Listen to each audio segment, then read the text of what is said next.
ಇದಾಗಿರೋದು. ಆಮೇಲೆ vitamin B12 ಅಂದರೆ ತುಂಬ ಇಂಪಾರ್ಟೆಂಟ್ ವಿಟಮಿನ್ ಅದು. ಅದು ನಿಮ್ಮ ದಿನಕ್ಕೆ ಒಂದು ಮೊಟ್ಟೆಯಲ್ಲಿ ಕೋಳಿಲಿ 32% ಅಷ್ಟೇ ಸಿಗೋದು. ಇದರಲ್ಲಿ 168% ಸಿಗುತ್ತೆ. ಹಂಗಂದರೆ ವಿಟಮಿನ್ ನಮ್ಗೆ ಬೇಕಾಗಿರೋದಕ್ಕಿಂತ ಜಾಸ್ತಿ ಸಿಕ್ಕಿ ಯಾವ ವಿಟಮಿನ್ನು ನಮಗೆ ಕೊರತೆ ಬರೋಲ್ಲ ಬಾತುಕೋಳಿ ಮೊಟ್ಟೆಗಳು ತಿಂದರೆ. ಯಾಕಂದರೆ ತುಂಬ ಜಾಸ್ತಿ ಇರುತ್ತೆ ವಿಟಮಿನ್ ಅದು.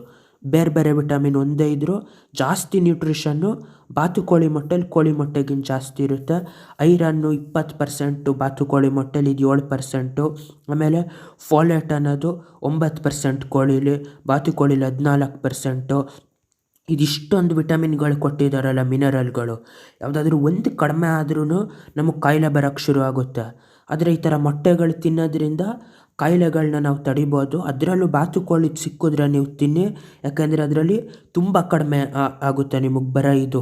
ಆರೋಗ್ಯ ತೀರಾ ಚೆನ್ನಾಗಿರುತ್ತೆ ಬಾತುಕೋಳಿ ಮೊಟ್ಟೆಲಿ. ಅದಕ್ಕೆ ಇದನ್ನೇ ಜಾಸ್ತಿ